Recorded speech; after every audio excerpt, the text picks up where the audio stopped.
नमस्कार दोस्तों, मैं विजय तिवारी। स्वागत है आपका हमारे YouTube चैनल में, जहां हम BHIC 113 की श्रृंखला को आगे बढ़ाते हुए आज हम चैप्टर नंबर 5 के भाग 2 पर चर्चा करेंगे।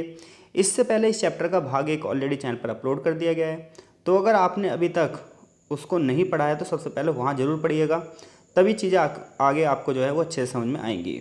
जहाँ हमने लास्ट क्लास में ये डिस्कस किया था कि 1885 में कांग्रेस की स्थापना होती है। कांग्रेस की जब स्थापना होती है तो शुरुआत में जो पॉलिटिकल लीडर हैं कांग्रेस के, वो क्या कर रहे हैं, वो शांतिपूर्वक तरीके से सरकार के आगे अपनी डिमांड रख रहे हैं। उनका ये मानना है कि सरकार हमारी डिमांड को मानेगी ही मानेगी। लेकिन टाइम बीतने के पश्चात जब कांग्रेस की डिमांड को सरकार ने नहीं माना तो कांग्रेस के अंदर एक नई विचारधारा का उदय हुआ और इसी विचारधारा को हम गरम दल के नाम से जानते हैं। आज की क्लास में हम ये पढ़ेंगे कि गरम दल का सैद्धांतिक आधार क्या था, यानी कि गरम दल के लोगों की जो विचारधारा थी वो विचारधारा उन्होंने कहाँ से प्राप्त करी थी, साथ ही साथ वो कौन कौन से बड़े पॉलिटिकल लीडर थे जिनका संबंध इस दल से था। और हम ये भी पढ़ेंगे कि वो कौन से मेन रीज़न थे जिसकी वजह से कांग्रेस दो भागों में बट गई, यानी कि नरम दल और गरम दल के बीच में जो विभाजन हुआ, ये विभाजन का मेन रीज़न क्या था। ये तमाम चीज़ें हम इस चैप्टर में पढ़ेंगे। एग्जाम में ओरिएंटेड जो क्वेश्चन बनता है यहाँ से वो ये बनता है कि 1907 में कांग्रेस का जो विभाजन हुआ उस विभाजन के क्या कारण उत्तरदायी थे। तो चलो सबसे पहले हम ये जान लेते हैं कि जो गरम दल है ये जिन सिद्धांतों पर चल रहा था, आखिर उस सिद्धांतों का आधार क्या था। देखो, जब भी हम किसी सिद्धांत पर चलते हैं तो कुछ परिस्थितियां हमारे जिम्मेदार होती हैं जिसकी वजह से हम उन सिद्धांतों पर चलते हैं। तो गरम दल की किन परिस्थितियों से प्रेरित था, तो देखो, गरम दल के लोगों का ये मानना था कि जो 1857 का विद्रोह हुआ था, यानी कि गरम दल की विचारधारा कोई नई विचारधारा नहीं थी। गरम दल की विचारधारा जो है वो इतिहास के पन्नों में पहले से ही दर्ज थी। आप सभी को पता है 1857 का विद्रोह हुआ था। इस विद्रोह में मैक्सिमम 10% लोग ही आए होंगे और 90% लोगों ने अपने आप को इस विद्रोह से दूर रखा। इसके अलावा जो एजुकेटेड पर्सन थे, यानी कि शिक्षित भारतीय थे, वो भी इस विद्रोह में शामिल नहीं हुए। तो ऐसे में 1857 का जो विद्रोह था उसका उद्देश्य ये था कि स्वराज की स्थापना हो, अपने राज्य की स्थापना हो, अपनी संस्कृति हो, विदेशी संस्कृति से छुटकारा पाया जाए। क्योंकि उस समय जो मुद्दा चल रहा था वो मुद्दा ये चल रहा था कि लोग पश्चिमी संस्कृति को बढ़ावा दे रहे थे, ईसाइयत को बढ़ावा दे रहे थे, क्रिश्चियनिटी को बढ़ावा दे रहे थे। तो 1857 का जो विद्रोह हुआ वो इसलिए हुआ कि स्वशासन को बढ़ावा दिया जाए, अपने देश की संस्कृति को बढ़ावा दिया जाए। तो गरम दल की जो विचारधारा थी उस विचारधारा का पहला आधार था 1857 का विद्रोह। ये लोग 1857 के विद्रोह से प्रेरित थे। इनका ये मानना था कि उस समय जिन लोगों ने जान गंवाई हैं उनकी जान गंवाने का हमें बदला लेना चाहिए, हमें वापस से अपने देश पर स्वयं शासन करना चाहिए, अपने देश की संस्कृति को आगे बढ़ावा देना चाहिए, अपने देश की कल्चर को आगे बढ़ावा देना चाहिए। जो पश्चिमी सभ्यता उस पर ला दी जा रही है उसका ये विरोध कर रहे हैं। दूसरी बात जो इनके आधार थी वो ये थी कि ये था कि बहुत सारे लोग ऐसे थे जो पश्चिमीकरण की शिक्षा को प्राप्त करके आ रहे थे, यानी कि एजुकेटेड हो रहे थे, इंग्लिश भाषा को पढ़ रहे थे, इंग्लिश फिलोसफर्स को पढ़ रहे थे। उसके बाद जब ये लोग भारत में आए तो इन्होंने उस शिक्षा का प्रयोग भारतीय जनमानस को जागरूक करने के लिए किया। फॉर एग्जाम्पल आप राजा राम मोहन राय की बात कर लीजिए, या फिर स्वामी रामकृष्ण परमहंस की बात कर लीजिए, स्वामी विवेकानंद जी की बात कर लीजिए, स्वामी दयानंद सरस्वती की बात करें जिन्होंने आर्य समाज की स्थापना करी थी। तो देखो, गरम दल की विचारधारा का पहला आधार क्या था, तो गरम दल की विचारधारा का पहला आधार तो ये था कि 1857 के विद्रोह में जो घटनाएं हुई उन घटनाओं से सबक लेते हुए अभी एक नए तरीके से देश की आज़ादी का प्रयास कर रहे हैं। दूसरी बात ये थी कि इन्होंने देखा कि कुछ बहुत बड़े बड़े सोशल वर्कर, समाज सुधारक जैसे कि स्वामी विवेकानंद जी, स्वामी दयानंद सरस्वती जी, जो पढ़ लिख कर आए थे और उन्होंने अपनी एजुकेशन का जो यूज़ है वो समाज को सुधारने में किया। इन लोगों ने ये कहा कि जो भारतीय संस्कृति वो विश्व में सर्वश्रेष्ठ है। स्वामी विवेकानंद जी का भी यही मानना था, स्वामी दयानंद सरस्वती का भी यही मानना था कि जो भारतीय संस्कृति वो अपने आप में श्रेष्ठ है, तो हमें दूसरी संस्कृति की नकल करने की क्या जरूरत है। दयानंद सरस्वती ने तो आर्य समाज की भी स्थापना करी, इन्होंने तो वेदों की और लौट चलो का भी नारा दिया। इसी प्रकार से एक नाम और आएगा, श्रीमती एनी बेसेंट, इन्होंने थियोसॉफिकल सोसाइटी की स्थापना करी थी। तो ये जो समाज सुधार आंदोलन हो रहे थे, जो सोसाइटी को आगे बढ़ाने के लिए प्रेरित कर रहे थे, अपने धर्म, अपनी संस्कृति, अपनी भाषा, अपनी भारतीयता को बढ़ावा देने की बात कर रहे थे, तो इस वजह से भी गरम दल को प्रोत्साहन मिला कि भैया अपनी संस्कृति, अपना धर्म, अपना राजतंत्र सबसे बढ़िया है। इसके अलावा अगली बात यह है कि जब इन लोगों ने इन समाज सुधारकों को पढ़ा, इन समाज सुधारकों को देखा, इनके विचारों को सुना, तो इनके मन में आत्मसम्मान की भावना आ गई। ये लोग अपना सर ऊंचा रखना चाहते थे। ये लोग नरम दल वाले लोगों को चापलूस कहने लगे, इन्हें मुसाहिब कहने लगे। गरम दल वालों का ये मानना था जो नरम दल के लोग हैं ये सरकार की चापलूसी कर रहे हैं, चाटुकारिता कर रहे हैं और रियलिटी में ये देश को इनसे प्रॉफिट कुछ भी नहीं होने वाला। यानी कि यहाँ से जो कुछ लोग थे जो अलग विचारधारा लेकर चल रहे थे, उन लोगों ने धीरे धीरे उनकी वजह से धीरे धीरे करके कांग्रेस में 2 विचारधाराएं आ गई। एक विचारधारा ये है जो ब्रिटिश राज के समर्थक है, जिसका ये मानना है कि ब्रिटिश शासन को सुधार के माध्यम से अच्छा किया जा सकता है, जबकि दूसरी विचारधारा ये कहती है कि भाई भारतीय लोगों पर भारतीय ही शासन करेंगे, भारतीय लोगों पर भारतीय संस्कृति ही हावी रहेगी, भारतीय लोग अपने ही संस्कृति और स्वाभिमान की भावना से आगे बढ़ेंगे। तो इस प्रकार से जो गरम दल है वो धीरे धीरे करके कांग्रेस के अंदर ही उठ रहा है। गरम दल की बात करें तो गरम दल भारत में 3 जगह पर एक्टिव था।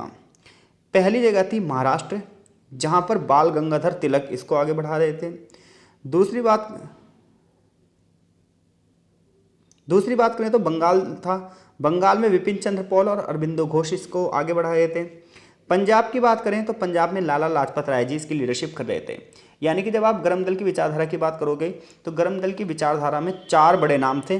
पहला नाम था बाल गंगाधर तिलक, दूसरा नाम था विपिन चंद्र पॉल, तीसरा नाम था अरबिंदो घोष और चौथा नाम था लाला लाजपत राय। लाला लाजपत राय, बाल गंगाधर तिलक और विपिन चंद्र पॉल को लाल बाल पाल के नाम से इतिहास में जाना जाता है। तो बाल गंगाधर तिलक का संबंध महाराष्ट्र से था, विपिन चंद्र पॉल और अरबिंदो घोष का संबंध बंगाल से था और पंजाब से थे लाला लाजपत राय जी। अब जो ये बंगाल के थे विपिन चंद्र पॉल और अरबिंदो घोष, ये जो है ये बंकिम चंद्र चटर्जी जी की जो विचारधारा थी उसको बढ़ावा दे रहे थे। बंकिम चंद्र चटर्जी की बात करें तो इन्होंने आनंद मठ उपन्यास लिखा, आप सभी को पता है, ठीक है, और ये इन्हीं के सुधारों से प्रेरित थे। नरम दल की बात करें तो भावुकता से थे, लेकिन जो गरम दल के लोग थे इनके राजनीतिक आदर्श बिल्कुल अलग थे। तो अगर आपसे कोई पूछे कि गरम दल का सैद्धांतिक आधार क्या था, तो गरम दल का सैद्धांतिक आधार, पहला आधार ये था कि ये लोग 1857 की क्रांति से प्रेरित थे। दूसरी बात ये थी कि जो नए नए समाज सुधारक आए थे ये उनसे बहुत ज़्यादा प्रेरित थे। और अगली बात यह है कि ये लोगों के अंदर स्वाभिमान की भावना को बढ़ावा दे रहे थे। गरम दल के प्रमुख नेताओं की बात करें तो बाल गंगाधर तिलक, लाला लाजपत राय, विपिन चंद्र पॉल और अरबिंदो घोष कुछ इसके सबसे बड़े नेता हैं, ठीक है। ये लोग क्या कर रहे हैं, नरम दल के लोगों को चापलूस कह रहे हैं, चाटुकार कह रहे हैं। इनका मानना है कि नरम दल की विचारधारा से देश को कभी भी आज़ादी नहीं मिल पाएगी। अब गरम दल किस प्रकार से अपनी कार्यवाही कर रहा है ये बताया गया है। तो देखो, गरम दल के लोग ये कहेंगे कि विदेशी सरकारें भारत के हितों के बारे में सोच ही नहीं सकती। यानी कि गरम दल की कार्रवाई का तरीका ये है कि ये विदेशी सरकार का विरोध कर रहे हैं। इनका मानना है कि विदेशी सरकार को हमारी जनता के निजी मामलों में हस्तक्षेप नहीं करना चाहिए। इसके अलावा 1891 में ब्रिटिश सरकार ने एक कानून लाए थे जिसमें विवाह की जो न्यूनतम आयु है इसे बढ़ा दिया था। तो ऐसे में बाल गंगाधर तिलक ने कहा ये हमारी संस्कृति है, हम जो मर्जी वो डिसीजन लेंगे, तुम कौन होते हो। तो ऐसे में करके उन्होंने विरोध किया। 1893 में गणपति महोत्सव शुरू किया गया। 1893-94 में अरबिंदो घोष ने इंदु प्रकाश नाम की एक पत्रिका शुरू करी जिसमें उन्होंने न्यू लैम्प्स फॉर ओल्ड का प्रकाशन किया। इसी प्रकार से पूना में नेशनल सोशल कॉन्फ्रेंस की स्थापना हो रही थी तो उसका अधिवेशन नहीं होने दिया। यानी कि जो गरम दल के लोग थे ये विदेशी सरकार का विरोध कर रहे थे, ये स्वदेशी आंदोलन को बढ़ावा देना चाहते थे। इनका ये मानना था कि जो विदेशी सरकार है उसे भारतीय संदर्भ में बिल्कुल भी हस्तक्षेप नहीं करना चाहिए। ये प्योर स्वराज की बात कर रहे थे और इसी वजह से नरम दल वालों के साथ इनका मतभेद हो रहा था। नरम दल की जो सोसाइटियाँ थीं उसमें गरम दल के लोगों को रखा भी नहीं जा रहा था। विपिन चंद्र पॉल की बात करें तो पहले ये नरम दल की विचारधारा से प्रेरित थे, फिर ये गरम दल की विचारधारा से प्रेरित हो गए। जैसे कि यहाँ पर एक वक्तव्य लिखा है उनका कि 1897 में विपिन चंद्र पॉल ये कह रहे हैं कि मैं ब्रिटिश सरकार के प्रति निष्ठावान हूँ। मुझे मानना है कि ब्रिटिश सरकार के प्रति निष्ठा अपने देशवासियों के प्रति निष्ठा है। मैं ये भी मानता हूँ कि भगवान ने हमारे उद्धार के लिए ब्रिटिशर्स को भेजा है। यानी कि विपिन चंद्र पॉल की विचारधारा ऐसी थी पहले, लेकिन जब वो गरम दल के संपर्क में आए तो 1902 में उन्होंने ये कह दिया, जब उनके विचारों में परिवर्तन आया, कि कांग्रेस भारत में और लंदन में केवल भिक्षा मांगने वाली संस्था है। यानी कि पहले जो विपिन चंद्र पॉल एक नरमपंथी विचारधारा के थे, जैसे जैसे रियलिटी इनके सामने आती गई गरमपंथी विचारधारा से आ गए। तो कांग्रेस की नरमपंथी नीति की वजह से ही लाला लाजपत राय इसके प्रति आकर्षित नहीं हुए थे। तो अगर गरम दल की कार्यवाहियों की बात करें तो गरम दल की कार्यवाहियाँ जो हैं वो आलोचनात्मक हैं। ये तीखी आवाज़ में सरकार की आलोचना कर रहे हैं। इनका मानना है कि शांतिपूर्वक आंदोलन करने से अपनी बात नहीं बनेगी। अब बात ये आती है कि नरम दल और जो गरम दल है इनके बीच में क्या डिफरेंसेस हैं और क्या समानताएं हैं। तो देखो, जब आप नरम दल और गरम दल के बीच में मतभेद देखोगे तो सिर्फ देखो मतभेद ना तरीकों का है, लक्ष्य दोनों के एक ही हैं। यानी कि गरम दल के लोग भी ये कह रहे हैं कि ब्रिटिशर्स द्वारा भारत का शोषण किया गया है। गर्म दल के लोग भी ये कह रहे हैं ब्रिटिशर्स भारत का शोषण कर रहे हैं। नरम दल के लोग भी ब्रिटिश कानून का विरोध कर रहे हैं। गर्म दल के लोग भी ब्रिटिशर्स कानून का विरोध ही करेंगे। नरम दल के लोग भी जो है भारत की जो आर्थिक स्थिति है इसके बारे में बात करेंगे। गर्म दल के लोग भी आर्थिक स्थिति की ही बात करेंगे। लेकिन डिफरेंस सिर्फ ये होगा कि जो नरम दल है ये शासन में सुधार शांतिपूर्वक तरीके से करेगा, जबकि जो गर्म दल है इनका ये मानना है कि हमें थोड़ा सा क्रांतिकारी गतिविधियों का सहारा लेना चाहिए और सरकार के ऊपर अलग से दबाव बनाना चाहिए। तो जब आप यहाँ से यहाँ तक पढ़ोगे तो यहाँ पर यही चीज़ लिखी हुई है कि जैसे कि बाल गंगाधर तिलक ने कहा था कि जो ब्यूरोक्रेट्स हैं, अगर हम ब्यूरोक्रेट से सुधारों की अपील करते हैं तो ये बिल्कुल प्रभावहीन और निरर्थक बात है। यानी कि नरम दल की तो सरकार ये सोचती थी कि हम ब्यूरोक्रेट से प्रार्थना करेंगे, ब्यूरोक्रेट से हम ये कहेंगे कि वो सुधार करे तो सुधार हो जाएगा, लेकिन ये बेकार है। पुरानी पार्टी ब्रिटिश सरकार से अपील करने में विश्वास करती थी, यानी कि नरम दल के लोग ब्रिटिश सरकार से अपील करना चाहते थे, लेकिन नई पार्टी जो गर्म दल की पार्टी थी वो इसमें विश्वास नहीं रखती थी। हालांकि नरम दल से कुछ चीज़ों में ये लोग समर्थन रखते थे। नरम दल की तरह इनका मानना था कि अंग्रेजी शासन से उद्योगों का विनाश हुआ है, देश का धन चूसता जा रहा है, भारत की गरीबी की ओर सबसे नीची रेखा तक पहुंचाया जा रहा है। तिलक का मानना था कि इन समस्याओं का निदान जब तक नहीं हो सकता जब तक भारतीय लोग ही भारतीयों पर शासन ना करें, यानी कि स्वराज चाहते थे। तो देखा जाए तो नरम दल और गर्म दल दोनों का लक्ष्य तो एक ही है कि विदेशी मूल की प्रवृत्ति की आलोचना करना, बस तरीके थोड़े से अलग हैं। अब मुद्दा ये आता है कि नरम दल और गर्म दल के बीच में टकराहट कहाँ से शुरू हुई, मेन टकराहट कहाँ से शुरू हुई, जिसकी वजह से जो है कांग्रेस दो भागों में बढ़ गई। तो मैं इसे थोड़ा सा आसान कर देता हूँ आपको लिए। देखो, शुरुआत होती है 1905 के बनारस अधिवेशन से। एक कहानी सुना रहा हूँ मैं, आप कहानी बहुत ध्यान समझना। 1905 में दो घटनाएं होती हैं। पहली घटना ये होती है कि जो हमारा एक क्षेत्र है बंगाल का ना विभाजन कर देता है लॉर्ड कर्जन, यानी कि बंगाल में उस समय गवर्नर जनरल कौन है, लॉर्ड कर्जन। लॉर्ड कर्जन कहता है ये जो बंगाल है ना बहुत बड़ा हिस्सा है, इस पर शासन आसानी से नहीं चलाया जा सकता, इसलिए हम क्या कर रहे हैं, बंगाल को डिवाइड कर रहे हैं। लेकिन बंगाल को डिवाइड जो करा जा रहा था वो डिवाइड एंड रूल की नीति थी, यानी कि बांटो और राज करो की नीति थी। और जो गर्मपंथी हैं ये चाहते थे कि जो है बंगाल का जो विभाजन ना हो। इधर नरमपंथी भी यही चाहते थे कि बंगाल का विभाजन ना हो, लेकिन दोनों के तरीकों में अलग थे। गर्मपंथी ने एक आंदोलन शुरू किया जिसे स्वदेशी आंदोलन कहते हैं। स्वदेशी आंदोलन में इन्होंने पता क्या करा, गर्मपंथियों ने ये कहा कि इंग्लिश वस्तुओं का बायकॉट करो, केवल भारतीय वस्तुओं को बढ़ावा दो। इन्होंने जो विद्यार्थी थे उनसे अपील करी कि भाई सभी लोग सरकारी स्कूल कॉलेजों को छोड़ दें। इस चीज़ को हम अगले चैप्टर में पढ़ेंगे भी। इसके अलावा इन्होंने ये कहा कि सरकार को बिल्कुल भी कॉपरेट नहीं करना है। जबकि जो और ये गर्म दल वाले ये भी कह रहे थे कि भाई एक कांग्रेस अपना लक्ष्य घोषित कर दे स्वराज, और ना कांग्रेस ये करे कि पूरे देश में आंदोलन कर दे। लेकिन नरमपंथी पता क्या कह रहे थे, नरमपंथी ये कह रहे थे कि आंदोलन बंगाल से जुड़ा है तो आंदोलन सिर्फ बंगाल में होना चाहिए, पूरे देश में नहीं होना चाहिए।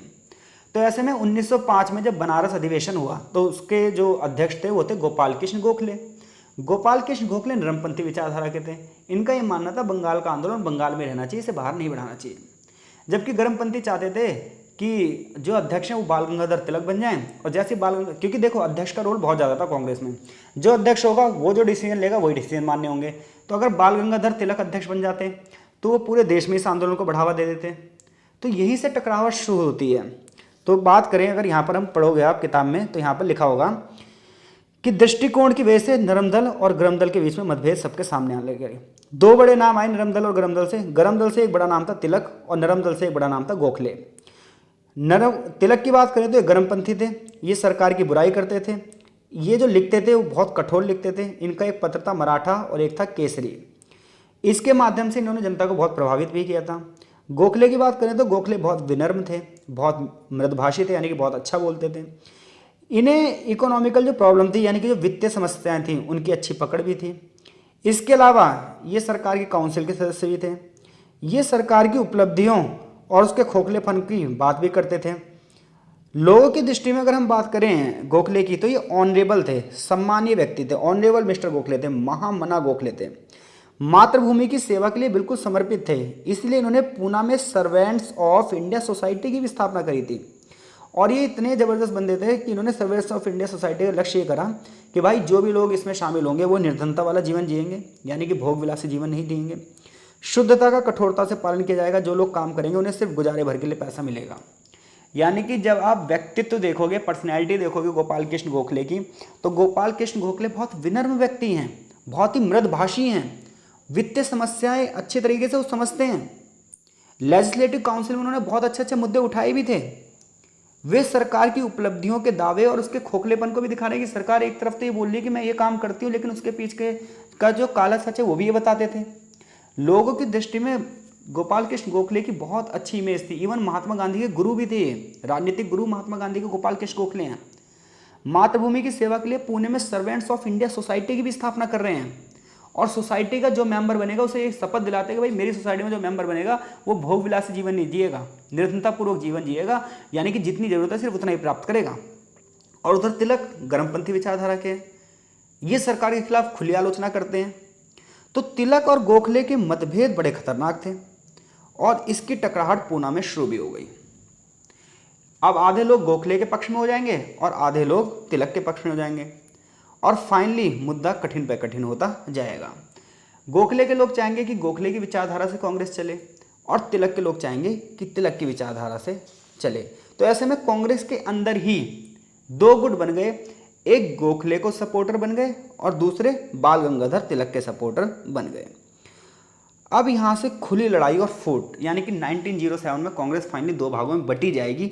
उसके लिए तत्कालिक कारण क्या थे, तो मैंने आपको बता ही दिया। तत्कालिक कारण था बंगाल का विभाजन। तो बंगाल का जब विभाजन हुआ तो बाल गंगाधर तिलक, विपिन चंद्र पाल, लाला लाजपत राय जैसे जो लोग थे ये चाहते थे कि बंगाल विभाजन का विरोध पूरे अखिल भारतीय स्तर पर किया जाए, भारत के कोने कोने में इसके लिए आंदोलन किया जाए। यही मौका है जहां पर अंग्रेजों के ऊपर दबाव बनाया जाए, अंग्रेजों के खिलाफ क्रांति कर दी जाए और यहीं पर देश को आज़ादी दिला दी जाए।